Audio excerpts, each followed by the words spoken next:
Hello, everyone. I'm Joanna, and I'm here to present the COVID-19 mRNA vaccine. The bubonic plague, influenza, and smallpox were all viruses that resulted in pandemics and millions of deaths worldwide. According to the American Museum of Natural History, smallpox alone was responsible for approximately 300 million deaths since 1900. Luckily, in 1798, the first vaccine was created for smallpox, and with the rapid pace of development, smallpox was the first disease to be eradicated in 1977 after a global vaccination campaign. Vaccines have proven time and time again to assist heavily in not only eradicating previous viruses, but also in preventing future ones. Currently, the world is facing a pandemic from the virus SARS-CoV-2 that causes COVID-19, named after it was discovered that it is genetically related to the coronavirus of the SARS outbreak in 2003. It affects the respiratory tract and can result in a shortness of breath, fever, cough, and many more symptoms that may result in death. Fortunately, in 2020, various COVID-19 vaccines were created, and among the most effective are the mRNA vaccines Moderna and Pfizer Biotech, with the effectiveness of 88 and 93%. mRNA vaccines were developed shortly after the beginning of the outbreak, but research on both mRNA and SARS have been in development for decades after the SARS outbreak in 2003. As of November 28, 2021, over 250 million cases and 5 million deaths are reported by the Johns Hopkins University, and a vaccine could be essential in eradicating this virus after years of being in a pandemic.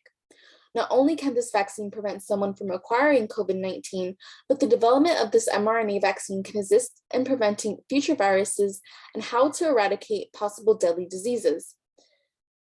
This vaccine can advance the human race by giving researchers more information on how mRNA vaccines can help prevent future diseases and possibly current conditions like cancer and infectious diseases. This vaccine holds so much potential for the future of humanity and can drastically help advance the human race. Vaccines generally work by injecting a weakened part of a virus, also known as an antigen, to trigger an immune response that can help build the antibody required to defeat the virus. Newer vaccines can even inject a blueprint for an antigen, so that the body can build the antigen and then learn how to build the antibody. Then, when the body comes in contact with the real antigen in the future, it already knows how to produce the antibodies it needs to defeat it. If a vaccine requires multiple doses, it may be due to the development of memory cells and allowing for the production of long-living antibodies so the body can defeat it quicker.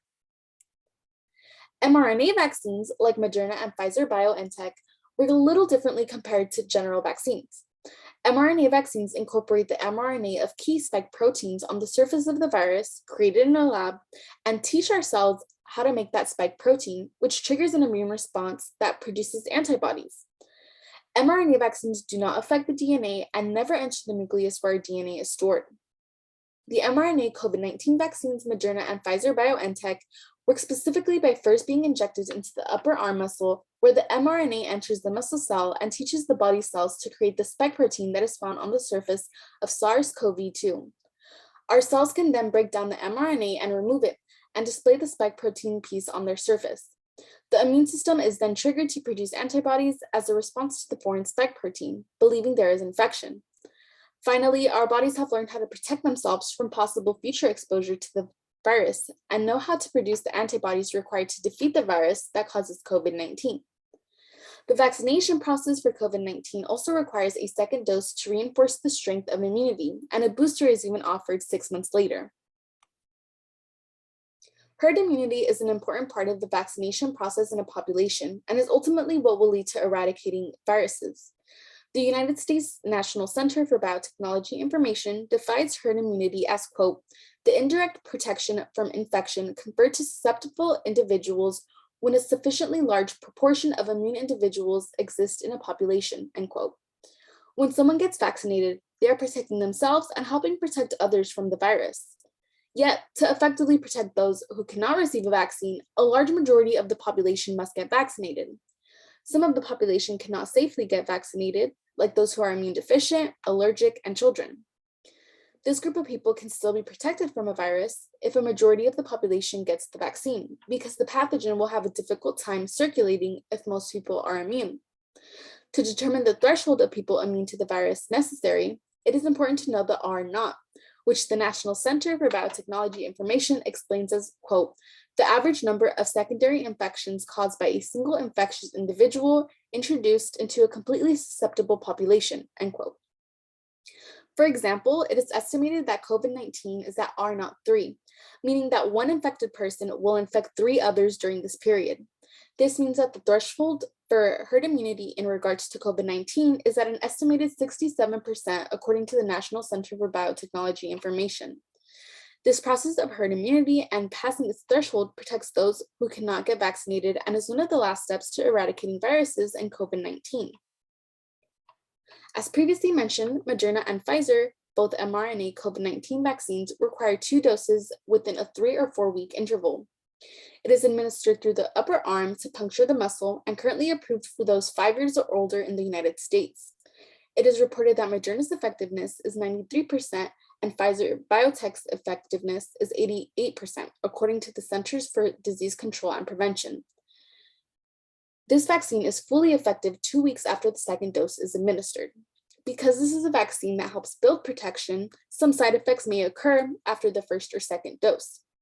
Some of these side effects of Moderna or Pfizer are fever, nausea, chills, headache, tiredness, and muscle pain. In the arm where the shot is administered, there may be some redness, swelling, or pain. Not everyone gets these effects, and if they do occur, the side effects typically go away in a few days. It's rare to be allergic to these vaccines, but patients are monitored 15 minutes after the vaccine is administered to ensure safety. Before being released to the public, the COVID-19 mRNA vaccines underwent rigorous testing to ensure the safety of the public and anyone receiving the vaccine. Fortunately for the COVID-19 pandemic, studies on developing vaccines effective against coronaviruses have been occurring for years, since the SARS and MERS outbreaks, allowing scientists to be able to develop a vaccine at a quicker pace. After the initial development of the COVID-19 vaccine, it underwent 3 phases of clinical trials to ensure they are safe and effective. These clinical trials involved thousands of people of different races, ethnicity, and ages, and people were monitored for at least 8 weeks after their vaccination. The results of these trials were that there were no safety concerns following the 8 weeks, and they are safe and, quote, effective, especially against severe illness, hospitalization, and death. After these trials, the vaccines underwent approval and authorization to be available to the public and authorized by the FDA. Currently, the FDA approves Moderna for emergency use authorization and Pfizer BioNTech for full approval. For FDA approval, all evidence and information of effectiveness and safety is reviewed carefully. Now, COVID-19 vaccines like Moderna and Pfizer BioNTech are available to the public for anyone to receive protection against COVID-19. mRNA vaccines like the Moderna and Pfizer BioNTech are still being studied today because of its potential for eradicating future viruses and infectious diseases. According to the Association of American Medical Colleges, malaria, tuberculosis, hepatitis B, and cystic fibrosis are just some diseases that have the potential to be cured through mRNA technology. There are already human trials using mRNA technology for diseases like HIV, rabies, and influenza. mRNA treatments for the use of cancer are even being researched, where the mRNA can instruct the body's cell to produce protein spikes based on the tumor of the patient, and can trigger an immune response to find other cells that have the mutated proteins and attack the remaining tumor cells. According to the University of Texas MD Anderson Cancer Center, quote, mRNA vaccines can be used to target almost any pathogen. You put in the code for a particular protein that stimulates an immune response. It's essentially unlimited, end quote.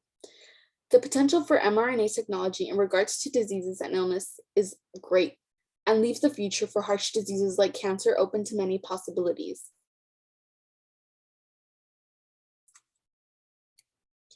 mRNA vaccines hold so much potential for the future of the human race and how we deal with viruses and infectious diseases.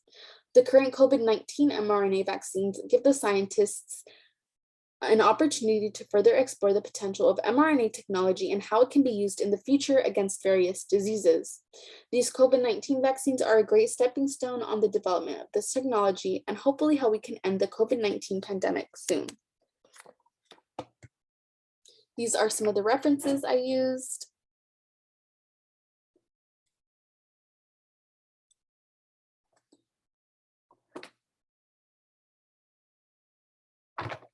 And thank you.